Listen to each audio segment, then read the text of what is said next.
Oi, gente. Esse é o segundo vídeo da aula que eu resolvo 12 questões, certo? Algumas observações importantes. Novamente, na descrição do vídeo vai ter algumas recomendações para vocês assistirem algumas aulas acerca do conteúdo. E outra coisa, usem a tabela na descrição do vídeo. Tanto nesse vídeo como no outro que eu fiz, vocês têm que usar a tabela periódica. Ou vocês usam a tabela periódica, ou saibam de antemão a localização dos elementos na tabela periódica.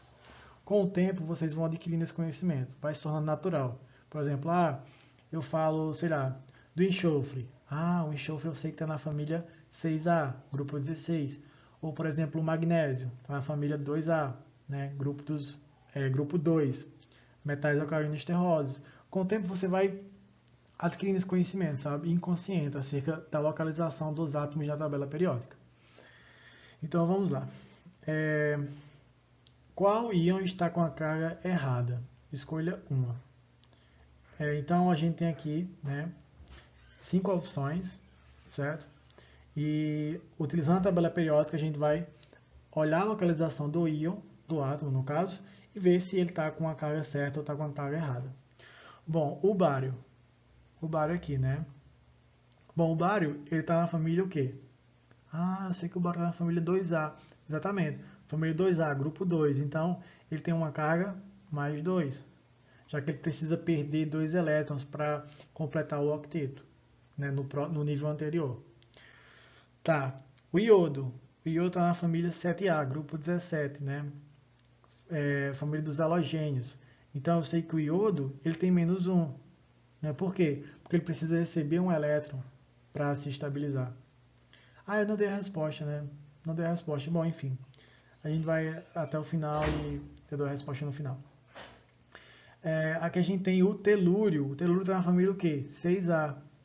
Se o telúrio está na família 6A, então ele precisa de 2 elétrons para completar o octeto. Logo, está correto. A carga dele é menos 2. O sódio. O sódio está na família 1A, grupo 1. Né? Família dos metais alcalinos só, né? Nada de terrosos, só metais alcalinos. Então a carga dele é mais 1, porque ele precisa perder um elétron para completar o octeto no nível anterior. E o argônio, né? O argônio, ele não deveria ter carga, já que ele está com o octeto completo. Tudo bem? Ele já está estável. Ele já está com o octeto completo no nível de valência. Então, o certo seria representar só dessa forma aqui. Como está menos 1, então a resposta certa, né, sendo que está errada, é a alternativa D. Beleza? Segunda questão, né, desse vídeo, mais questão 8. Quantos átomos de hidrogênio existem no composto Parará Pororó aqui? Bom, você não precisaria saber da nomenclatura do composto, tá? Não precisaria saber da origem dos íons, não precisaria saber de nada disso.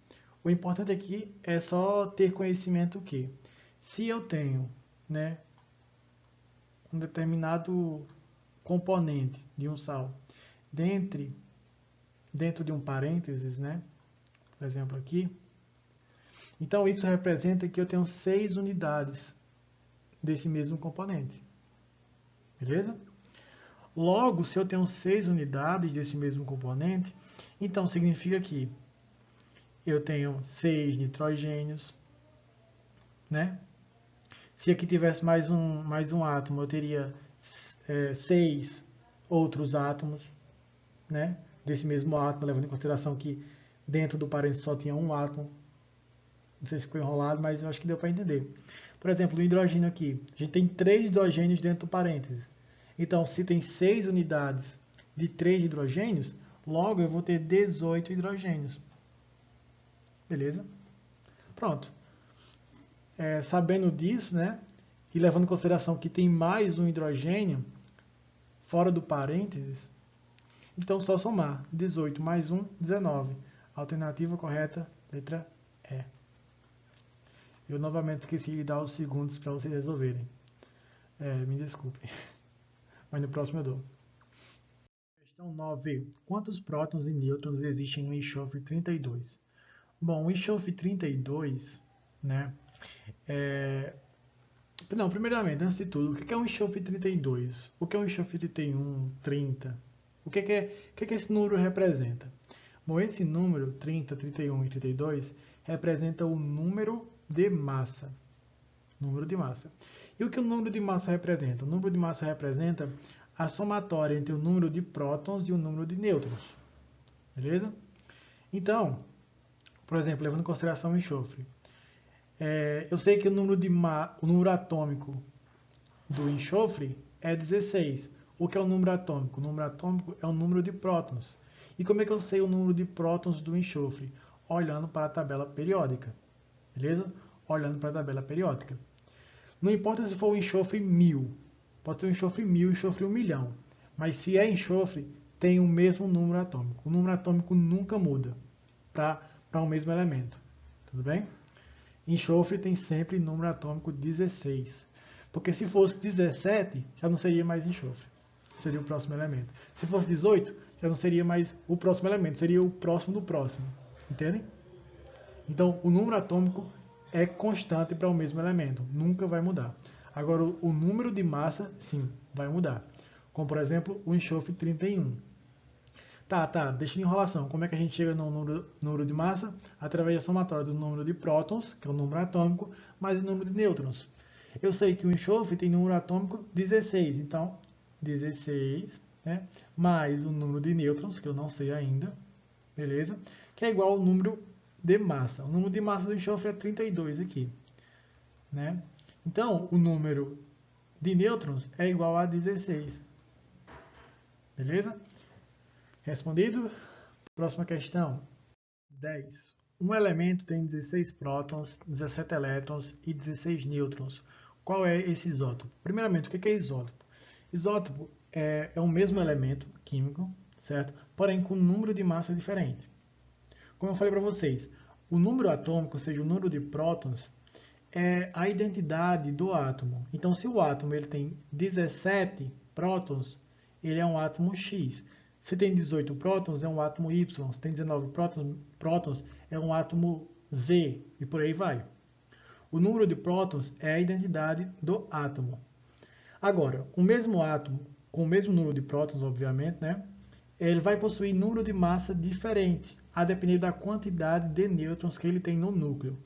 Então, levando em consideração o exemplo dessa questão, a gente tem um átomo, vou colocar um átomo X qualquer, e esse átomo X ele tem 16 prótons. Ora, se o átomo tem 16 prótons, eu sei com certeza que esse átomo é um enxofre, porque o enxofre tem 16 prótons. Não importa se for enxofre 1 ou enxofre 1000, tem 16 prótons. Beleza? E o número atômico, ou seja, o número de prótons, fica nessa região do átomo. Beleza. O átomo tem 17 elétrons. Ora, se tem 17 elétrons, tem um elétron a mais do que o número de prótons. Então, se tem um elétron a mais, ele tem uma carga negativa, já que prótons têm carga positiva e elétrons têm carga negativa. Se tiver o mesmo número de prótons e o mesmo número de elétrons, então essas cargas vão se anular e o átomo será neutro. Porém, como tem um elétron a mais, esse átomo, né, terá uma carga negativa resultante igual a -1. Show? E a carga do átomo fica nessa região, no canto superior direito. E a gente tem 16 nêutrons. Ora, se tem 16 prótons e 16 nêutrons, então eu com certeza tenho um número de massa igual a 32. Então esse aqui é o enxofre quanto? Enxofre 32. Então o número de massa vai aqui. Beleza? Então, aqui, número atômico. Aqui, número de massa. E aqui é a carga. Show de bola. Próxima questão. Um elemento tem 77 prótons, 77 elétrons e 114 nêutrons. Qual é esse isótopo? Bom, vocês já sabem o que é isótopo, né? Então não vou repetir porque eu expliquei na última questão. Vejam lá. E seguindo a mesma lógica. Se o átomo ele tem 77 prótons, então ele tem uma identidade. Nesse caso, olhando a tabela periódica, eu sei que o átomo em questão é o irídio, porque o irídio tem 77 prótons, tem número atômico igual a 77. Então, vou escrever o irídio aqui. certo? Aqui é um íon. Beleza. Tem 77 elétrons. Se tem 77 elétrons, então eu sei que ele tem o mesmo número de elétrons em relação ao número de prótons. Logo, ele não possui uma carga. Por exemplo, não, ele possui uma carga, mas não possui carga negativa ou carga positiva. Ele é neutro. Tudo bem? E aqui a gente tem um número de nêutrons. O número de nêutrons é 114. Logo, né, vou colocar, ainda colocar o número atômico aqui. E a gente tem o número de massa que fica aqui. E o número de massa, como vocês já sabem, é o número de prótons mais o número de nêutrons. Então, se eu tenho 77 prótons e 114 nêutrons, então o número de massa vai ser quanto? Não sei, vamos fazer a continha aqui. Então, ó, 114 mais 77. Ora, 114 mais 77 é igual a 110 mais 70 mais 4 mais 7. 110 mais 70 é igual a 180.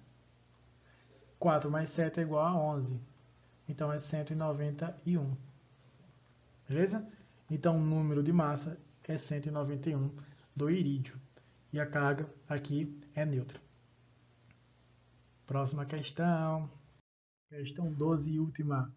O número de elétrons tem uma carga total de 0,8 vezes 10 a menos 18 coulombs. Quantos elétrons existem? Veja bem, um elétron possui uma carga elementar. Essa carga elementar é de, cadê a lápis aqui? 1,6 vezes 10 a menos 19 coulombs. Então, um elétron tem essa carga. Vou fazer uma regrinha de 3. Certo? Se aqui a gente tem uma carga de 0,8 vezes 10 a menos 18, né? A menos 18 coulombs. Então, eu vou ter uma quantidade X de elétrons. Só fazer uma regrinha de 3 simples. Corta coulomb, né? Vai ficar igual ao quê? X é igual a 0,8 vezes 10 a menos 18 sobre 1,6 vezes 10 a menos 19. Bom, aqui eu posso multiplicar por 10 aqui em cima e por 10 aqui embaixo. Não vai mudar nada, né? Se eu estou multiplicando por 10 em cima e 10 embaixo, whatever, não vai mudar nada. Então aqui vai ficar como? Vai ficar 8, certo? Vai ficar 8 por 6. Ou melhor, por 16, perdão. 8 por 16. Já que eu multipliquei por 10 em cima e 10 embaixo. Se eu multiplico por 10, eu levo a vírgula para onde? Para a direita. Show? Levo a vírgula para a direita. Ó, um exemplo. 6,0. Se eu multiplico por 10, vai ficar quanto? 60. Viu que minha vírgula pulou uma casa para a direita? Show. Então, 8 por 16 dá 0,5. Beleza. Aí aqui a gente vai fazer uma divisão de expoentes. Certo? Uma divisão de expoentes. Como é que vai ficar? Quando a gente tem uma divisão de potência, né? A gente vai fazer a potência de cima, que é menos 18, menos a potência de baixo, que no caso aqui é menos 19. Então vai ficar menos 18 menos 19, que é igual a menos 18 mais 19. Menos 18 mais 19 é igual a mais 1. Então aqui vai ficar 0,5 vezes 10 a primeira.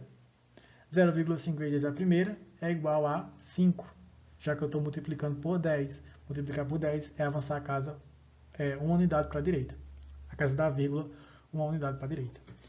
E aí a gente termina essa videoaula. Certo? Eu espero que todos vocês tenham gostado. Deixem um curtir aqui. Caso vocês, sei lá, saibam resolver a questão de outra forma, não essa, mas todas que eu fiz, deixem nos comentários também, que aí eu vou aprender, né? E outras pessoas também podem ter esse privilégio de aprender com vocês. E eu ajudo vocês e vocês me ajudam, né? Espero que todos tenham gostado. Até a próxima.